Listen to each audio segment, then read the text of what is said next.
प्रधानमंत्री नरेंद्र मोदी कुछ दिन पहले लक्षद्वीप के दौरे पर गए थे और इस दौरान उन्होंने वहां की कई तस्वीरें सोशल मीडिया पर साझा की, जिसके बाद सोशल मीडिया पर एक चर्चा ये छिड़ी कि लोग छुट्टी मनाने मालदीव जाने के बजाय लक्षद्वीप क्यों न जाएं। प्रधानमंत्री मोदी ने लोगों से लक्षद्वीप जाने के लिए अपील भी किया था। भारत से हर साल बड़ी संख्या में लोग घूमने के लिए मालदीव जाते हैं, लेकिन मालदीव की नई मोइजू सरकार आने के बाद से दोनों देशों के रिश्ते में बदलाव आया है।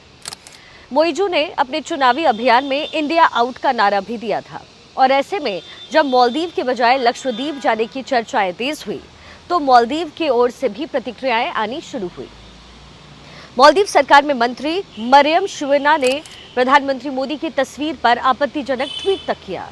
हालांकि बाद में उन्होंने अपने उसमें से एक ट्वीट को डिलीट किया जिसमें उन्होंने पीएम मोदी को लेकर के कुछ आपत्तिजनक बातें लिखी थी।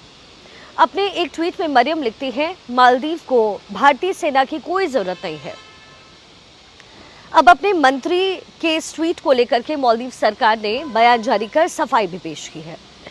रविवार को जारी बयान के मुताबिक विदेशी नेताओं और शीर्ष व्यक्तियों के खिलाफ सोशल मीडिया प्लेटफॉर्म पर अपमानजनक टिप्पणी के बारे में मालदीव सरकार को पता है और ये विचार निजी है और मालदीव सरकार के नजरिए का प्रतिनिधित्व नहीं करता है। देखिए, आप जानते हैं कि मालदीव्स के साथ भारत के रिश्ते किस तरह के रहे हैं। हम में से कई लोग मालदीव अगर घूमने जाने का प्लान करते हैं तो हमें लगता है कि ये जगह अच्छी है, बड़ी खूबसूरत सी है। हालांकि लोग ये भी कहते हैं कि काफ़ी ओवर हाइप भी है। लेकिन मालदीव और भारत में दिक्कत क्या हुई है?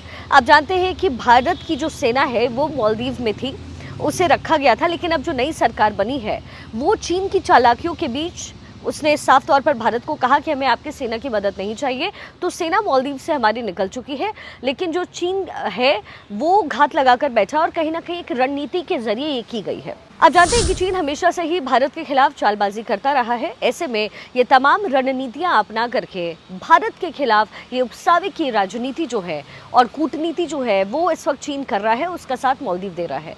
आपको ये भी बता दें कि मालदीव की जो मंत्री हैं उनकी तरफ से जो ट्वीट आया उसके बाद भारत से तकरीबन 7,500 फ्लाइट्स कैंसिल किए गए हैं और इसके साथ ही तकरीबन 24,000 होटल की बुकिंग जो कि मालदीव में थी भारत की तरफ से उसे कैंसिल किया गया है।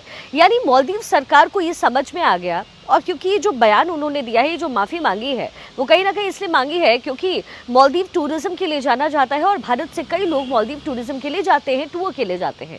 ऐसे में एक बड़ा नुकसान जो है क्या मालदीव झेल पाएगा? चीन चाहे कितना भी साथ दे दे, लेकिन क्या ये जो आर्थिक नुकसान है वो झेलने के लिए मालदीव तैयार है? हालांकि लक्षद्वीप की जो फोटोज़ हैं वो अब खूब वायरल हो रही हैं सोशल प्लेटफॉर्म पर, और प्रधानमंत्री मोदी का जो वो सैर सपाटा आपने देखा लक्षद्वीप पर, वो कहीं ना कहीं एक ऑर्केस्ट्रेशन था, एक माहौल बनाने के लिए था कि हमें भारत से कहीं दूर जाने की ज़रूरत नहीं है। अगर हम घूमना चाहते हैं तो हमारे पास भी लक्षद्वीप जैसे आइलैंड्स है।